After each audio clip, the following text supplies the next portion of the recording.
बालविवाह नावाची जुनी वाईट प्रथा भारतात अजूनही पाळली जाते.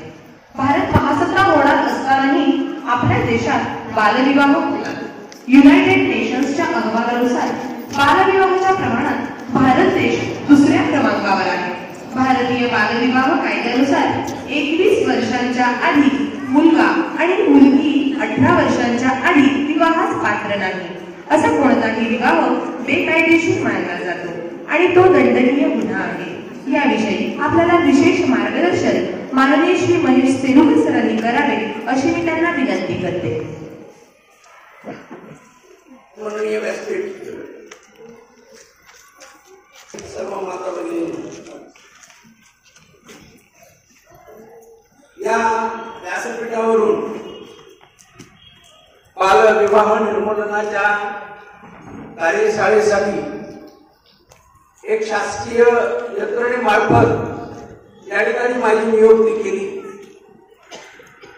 आणि हे सौभाग्य मला असं मिळालं की ज्या शाळेच्या व्यासपीठावरून मी काहीतरी शिकलो, ज्या शाळेच्या व्यासपीठाच्या किंवा या प्रांगणामध्ये माझं बालपण गेलं आणि या बालपणातून मी इथल्या गुरुवर्यांकडून, हेबाळकर मॅडम माझ्या गुरु आहेत आणि या गुरूंच्या समोर मला माझं काहीतरी या ठिकाणी माझी वक्तव्य किंवा माझी जी की शासनामार्फतचा जो संदेश आहे हा मेसेज आपल्यापर्यंत पोहोचवण्याचं भाग्य मला मिळालं. याबद्दल मला स्वतःला याबद्दल धन्यवाद वाटतो. आज मी तुम्हाला या ठिकाणून या व्यासपीठावरून काही भाषण देणार नाही किंवा मार्गदर्शन करणे इतकंही कदाचित मोठा नाही. मी मोठा नाही याच्यासाठी म्हणतोय की या व्यासपीठानं मला घडवलंय, या शाळेनं मला घडवलंय आणि या शाळेच्या विचारांच्या वर त्याच्यापेक्षा मोठं काहीच नाही. मी अगदी इथला एक कण आहे आणि म्हणून मी तुम्हाला काही बोलणार नाही, मार्गदर्शन नाही, भाषण नाही. मी आता तुमच्यात येणार आहे. तुमच्यात येणार आहे याचा अर्थ असा की मी या व्यासपीठापेक्षा थोडंसं खाली येणार आहे. तुम्हाला बोर होऊ देणार नाही ही माझी हमी आहे, कंटाळा येणार नाही ही माझी खात्री आहे. आणि म्हणून या ठिकाणी फक्त प्रास्ताविक करतो आणि खाली येतो. महाराष्ट्रामध्ये काय झालं, मधल्या काळामध्ये कोरोनासारखा आजार आला आणि या कोरोनाच्या आजारामध्ये अनेक ठिकाणी बालविवाह झाले. बालविवाहाचं प्रमाण हे आजच्या फार मोठं होतं. त्याचं कारण असं होतं की या महाराष्ट्रामध्ये आपल्याकडे असणारं बहुआयामी दारिद्र्य, त्याचबरोबर नैसर्गिक आणि मानवनिर्मित आपत्ती या अनेक गोष्टीतून आणि त्याचबरोबर स्थलांतरामुळं माणसांच्या मनामध्ये जी भावना सुरक्षेची निर्माण झाली, ही सुरक्षेची भावना या अनेक गोष्टीतून बालविवाह या सारख्या एका जुन्या प्रथेला एक सामाजिक मान्यता मिळाली. आणि मग असं लक्षात आलं शासनाच्या की हे बालविवाह होतात, वयाच्या आधी विवाह होतात आणि या वयाच्या आधी झालेल्या विवाहाच्या मुळे जी काही शारीरिक हानी होते, डॉक्टर मॅडम या ठिकाणी आहे, जी काही शारीरिक हानी होते, तिची मानसिक खच्चीकरण होतं, हे होऊ नये आणि आपल्या प्रत्येकाच्या मनामध्ये अशी आशा आपण इथं या ठिकाणी पल्लवित करणार आहोत की बालविवाह मी यापुढे होऊ देणार नाही किंवा मी करणार नाही. कारण आपल्याला माहिती आहे दुःख आपण याचे चटके सगळ्यांनी सोसलेले आहेत. काही जणांनी जास्त प्रमाणामध्ये असतील, काही जणांनी थोड्याशा प्रमाणामध्ये असे चटके सहन केलेले आहेत. आणि म्हणून मी आता तुम्हाला थोडस पुढचं तुमच्या बालविषयामध्ये, बालपणामध्ये मी घेऊन जाणार आहे. आणि मग यासाठी मी आता खाली या व्यासपीठाच्या खाली जाण्यासाठी माननीय व्यासपीठाला मी परवानगी मागतो आणि त्या ठिकाणी एक प्राथमिक स्वरूपामध्ये एक 7-8 लेडीज या ठिकाणी आपण याच्या संदर्भामध्ये, कारण कार्यक्रम विस्कळीत होणार नाही आणि आपला जो मूड आहे हा मूडही कायम राहील, आपल्याला आनंद वाटेल या प्रमाणामध्ये शासनाचा संदेश मी आपल्यापर्यंत एका विशिष्ट अशा खेळाच्या द्वारे पोहोचवणार आहे. सर्वप्रथम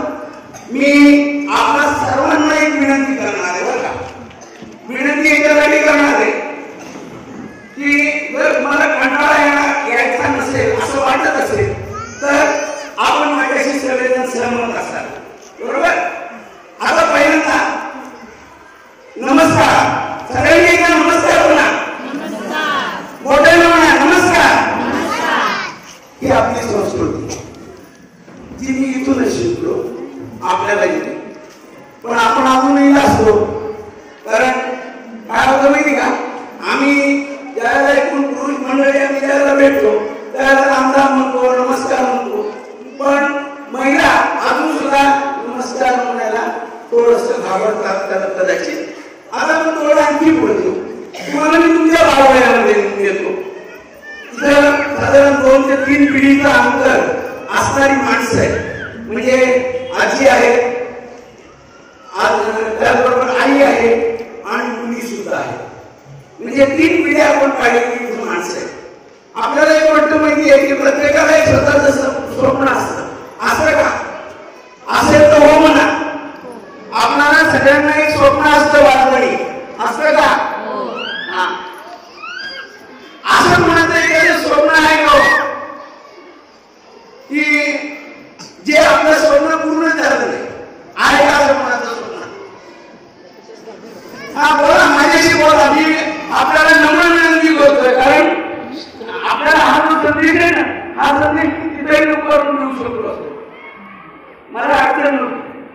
पण काय असतं, एवढ्या मोठ्या कार्यक्रमामध्ये आपल्याला कंटाळा येऊ नये ही माझी इच्छा, आणि म्हणून व्यासपीठाची परवानगी मागून मी आपल्यापर्यंत मागलोय. बरोबर? स्वप्न आहे का सगळ्यांना? रात्री पडणारे नव्हे, आपल्या स्वप्नामध्ये रात्री पडणारे स्वप्न नव्हे, आयुष्यावर बोलू काही, आयुष्यावर असणारी स्वप्न, आयुष्याबद्दल असणारी स्वप्न. पहिल्यांदा मी आजीकडे येतो बरं का. आजी, तुमचं काही स्वप्न होतं का? सांगा आजी, आजी सांगा. लाजू नका, लाजू नका. लाजल्यावर काय होतं मी तिला कंटाळा येतो.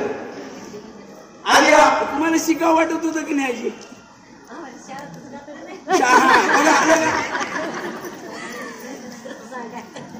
तुम्हाला शाळेतच घातलं नाही, कशामुळे घातलं नाही आजी? सांगा ना, कारण सांगा, बोला बोला. बरोबर आहे, बघा, बोकड लेकरं होते म्हणून त्यांना शाळेत घातलं नाही. आता एक तुमच्यापर्यंत कारण. आता बघा, पकड लेकरं होते. तुमचा कितवा नंबर होता आजी? 3रा नंबर होता. तुमच्या नंतरच्या मुली बहिणी शिकल्या का? नाही शिकल्या. मुली शिकलं नाही. का नाही शिकवलं? शाळा नव्हत्या का? शाळा होत्या का नाही? बरोबर आहे. मग काय नाही शिकला? आता बरोबर आहे, सांगा. गरिबी परिस्थिती, बरोबर आहे. अजून अजून काय सांगा बरं? अजून काय सांगता येईल तुम्हाला? मी थोडस सांगितलं प्रश्न, अजून काय सांगता येईल? मुलीला बाहेर पाठवत नव्हते, बरोबर कारण मुलीला सुरक्षेची भावना, सुरक्षेची भावना, आर्थिक परिस्थिती, आणि याच्या अजून एक कारण होतं बघा.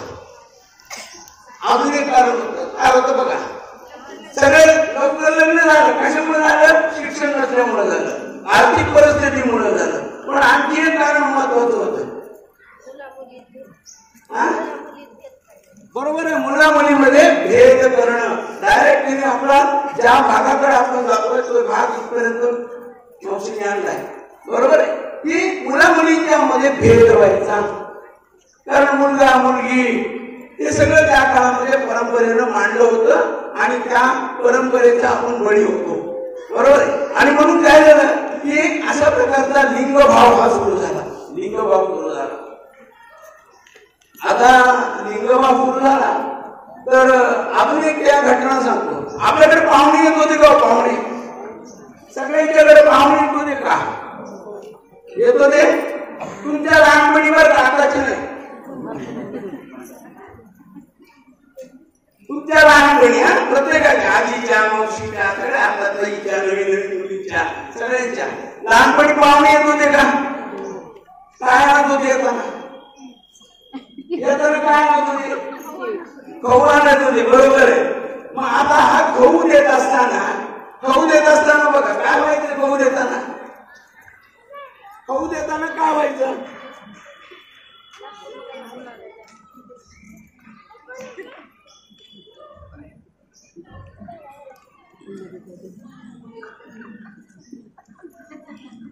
गहू देताना काय व्हायचं? कमी मुलीला द्यायचा आणि जास्त मुलाला द्यायचा. काय कारण होतं तुम्हीच सांगायचं. माझं सुद्धा सांगा बरं का, असं वाटून तुम्हाला की पुढे सांगायचं पायापर्यंत येत म्हणून नाव नाही. बरोबर आहे, मुलगा वंशाचा दिवा आहे म्हणून त्याला दष्टपुष्ट बनवायचं. मुलगी परत येतच नाही, काय करायचं तिचा नवरा तिला गहू घाली नाही गहू घाली, त्यासाठी आपल्याला घेणं नाही. ती परक्याचं धन आहे, मुलगा आपल्या वंशाचा दिवा आहे. आणि म्हणून हा लिंगभाव हा त्या ठिकाणी व्हायचा. आणि मग याचा परिणाम असा झाला, मुलींच्या मनामध्ये एक न्यूनगंडाची भावना तयार झाली. काय आपल्याला काय म्हणजे घरामध्ये असून आणि मावशी म्हणल्या आजी म्हणल्यासारखं 7-8 पोरी असायच्या, 7-8 पोरं 2-3 पोरं असायचे. नोकरी कमवणारी एक खाणार तापड म्हणून पटकन एक मुरगी लिहिलं बरं असं म्हणून आपल्या पट वाजवून टाकायचे. मग याच्यामध्ये काय झालं की मग असं लग्न करून देत असताना किंवा लिंगभावामुळं आपल्या मनामध्ये एक वेगळ्या प्रकारचा न्यूनगंड तयार झाला. आणि हा न्यूनगंड तयार झाल्यानंतर त्या मुलीला एक मानसिक धक्का तिला बसायचा आणि त्या ठिकाणी तिचं आरोग्य सुद्धा ढासळायचं.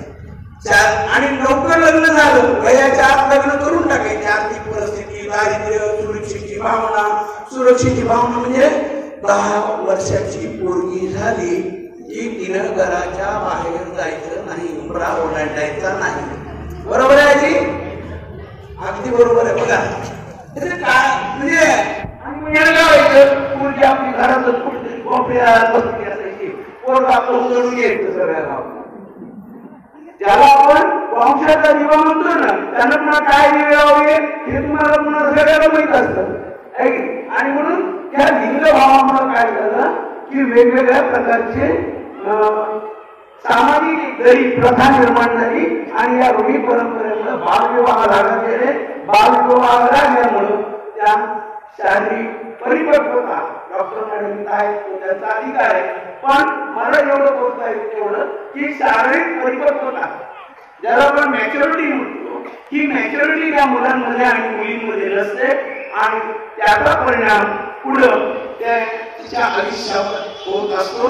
अनेक प्रसंग आणि घटना आपण पाहिलेल्या आहेत, अगदी आत्महत्येपर्यंतच्या पाहिलेल्या आहेत, त्याचबरोबर घटस्फोटापर्यंत पाहिलेल्या आहेत. म्हणजे या सगळ्या घटनांचा जर मूळ कुठं असेल तर तो या बालविवाहामध्ये आहे, आरोग्य स्थितीबरोबर या सगळ्यांचा. आणि म्हणून आपण तुम्हाला 15 प्रश्न विचारणार आहे. या 15 प्रश्नांचं जर उत्तर येस असेल तर फक्त ताली वाजवायची आहे. मी मुद्दाम डिस्टर्ब करत नाही, हा खेळ वेगळा आहे, पण हा खेळ तुम्हाला डिस्टर्ब करण्यामध्ये या ठिकाणच्या व्यवस्थापनाचा हा प्रश्न असतो आणि म्हणून मी तो डिस्टर्ब करणार नाही. म्हणून याला वेगळ्या तऱ्हेने मी घेतो. हा खेळ उभारून आहे, पण आपण बसून घेऊया. याच्यामध्ये फक्त फरक एक केलाय, प्रश्नात नीट आहे का, मी ज्यावेळेला प्रश्न उच्चारेल त्यावेळेला त्या प्रश्नाचं उत्तर जर हो असेल, कारण ज्या प्रश्नाचं उत्तर हो असेल त्यावेळेला फक्त हात वर करा. कारण मी विचारलेल्या प्रश्नाचं उत्तर हो असेल तर हात वर करा आणि जर नाही असेल तर हात खालीच करा. काउंटिंग होत राहील, ऑटोमॅटिक काउंटिंग होते. माननीय जिल्हाधिकारी दीपा मुंडे आणि याच्या समन्वय, बालविवाह निर्मूलनाच्या समन्वय माननीय सोनिया आंगे मॅडम या सध्या सॅटेलाइट द्वारा आणि GPRS द्वारा आपला हा कार्यक्रम लाईव्ह पाहत आहे. म्हणून काउंटिंग होईल, काउंटिंग होत राहील ऑनलाईन. फक्त मी हो असेल तर हात वर करा, नाही असेल तर हात असाच ठेवा. Okay, ready? हो, यस. प्रश्न पहिला आहे का? मी सकाळी कदाचित हा प्रश्न आपल्या लहानपणाचा असेल किंवा आताचा सुद्धा असू शकेल. सन्माननीय व्यासपीठाला सुद्धा विनंती आहे, महिला नेते आहे, त्यांनी हा अनुभव या ठिकाणी सर्वांच्या समक्ष या मेळाव्यामध्ये सांगावा. पहिला सकाळी ब्रश करून आंघोळ केली आहे. कदाचित लहानपणचा असू शकतो बरं का, लहानपणी माझा सुद्धा हा अनुभव आहे. बरोबर मातीचा तुमचा तोच माझा अनुभव म्हणून. ओके. सेकंड प्रश्न, मी सकाळी आता सुद्धा बरं का, मी महिलांच्या बाबतीत विशेष करून हा प्रश्न आहे. मी सकाळी नाश्ता करून काही खाऊन किंवा काही नाश्ता म्हणजे जेवण किंवा नाश्ता करून घराच्या बाहेर निघाली आहे. लावू नका, कारण लावण्यात काही नाही. सगळ्यांचा तुमचा माझा सगळ्यांचा सगळ्यांचा बरं का. इकडे सुद्धा काउंटिंग म्हणजे फरक फक्त बघत राहा. उगाच हात वर करू नका फक्त. म्हणजे समोर काय म्हणते मला 4 लोक काय म्हणतात त्याच्याशी आपलं त्याच्या गेलं नाही. मला काय वाटतं, आत्मनिर्भर भारत, आत्मनिर्भर भारत आहे की नाही, आणि स्त्री सक्षमीकरण म्हणून कोण काय म्हणेल याच्याकडे नका बघू. आपलं पहिलं असतं. दुसरा तिसरा प्रश्न, लहानपणी मला गुलाबजामुन, जिलबी, बासुंदी, कोणाला पाणी सुरू येऊ नका इथं नाही. लहानपणी मला गुलाबजामुन, जिलेबी, बासुंदी यासारखी मिठाई नेहमी सर्वांच्या आधी दिली जायची.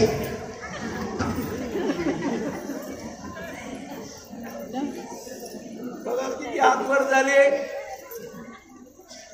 तुम्हाला प्रश्नाचं उत्तर तुम्हाला सापडेल. चौथा, मी लहानपणापासून आईला घरकामामध्ये स्वयंपाक करायला मदत करत होतो आणि म्हणून माझं शिक्षण बंद झालं. कंटाळा आल्यावर फक्त सांगा. मी लहानपणी आईला घरकामामध्ये स्वयंपाकामध्ये मदत करत होतो किंवा होते म्हणून माझं शिक्षणच बंद झालं. झालं असलं म्हणजे पूर्ण शिक्षण 10वी पर्यंत प्रामुख्याने आपण 10वी पर्यंत शिक्षणाला महत्व दिलं या काळात. तिसरा, मी शाळेमधून घरी गेल्यावर, तुम्ही सुद्धा बरं का, मी शाळेमधून घरी गेल्यावर मैदानी खेळ खेळायला जायचे.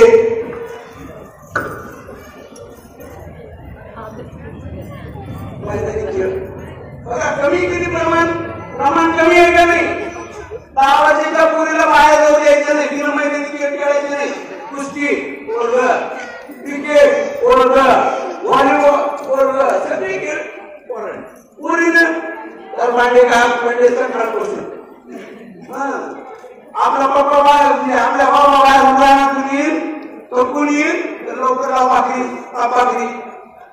एवढं करायले तर बाहेर घेऊन जाणार पर्सामध्ये घेऊन जाणार. म्हणजे ही जी भावना होती याच्यावर प्रश्न. पुढचा, माझ्या लग्नात तुमच्या आहे माहिती ना, म्हणजे स्त्री आणि पुरुष दोघांचा विषय आला. माझ्या लग्नामध्ये सगळ्यात जास्त खर्च माझ्या परिवारानं माझ्यावर केला.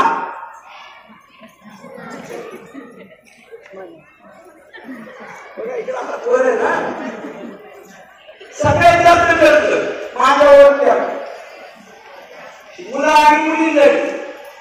त्याच्यानंतरचा प्रश्न, घराच्या, आता महत्वाचा प्रश्न, घराच्या रॅशन पाण्याचा खर्च मी स्वतः करते.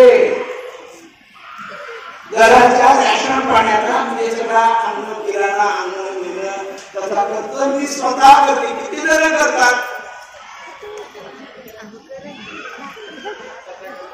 आता म्हणजे अनुषंगाने आता सुद्धा आहे की हा जो लेखा भाव आहे ना तो आता सुद्धा आहे. कारण अजून सुद्धा आपल्या स्त्रीला स्वायत्तता नाहीये, स्वातंत्र्य नाहीये. फक्त प्रश्न आल्यावर तुमच्या लक्षात येईल. तुला काही कळत नाही, फक्त तुझ्या सामानाची लिस्ट करून दे, मागून जाऊ. बरोबर आहे? घरच्या घरी अजून सुद्धा तू सामानाची लिस्ट करून घे. आपण एवढ्या स्वतंत्र भारतामध्ये राहतो, सक्षम महिला या सगळ्या ह्याच्यामध्ये राहतो, पण अजून सुद्धा आमच्याकडे दुसरा मनाची तरी मानली जातो. आमचं तुमच्या दुकानदाराकडून कशात तरी नको घरी बस म्हणून हा प्रश्न. पुढं घरामधल्या जोखमीची आणि जड काम, घरामधल्या जोखमीची आणि जड काम मी स्वतः करते. जोखमीची जड काम पूर्वीसाठी आणि आतासाठी आपण नाही. घरामधली जोखमीची काम आपण नाही करत.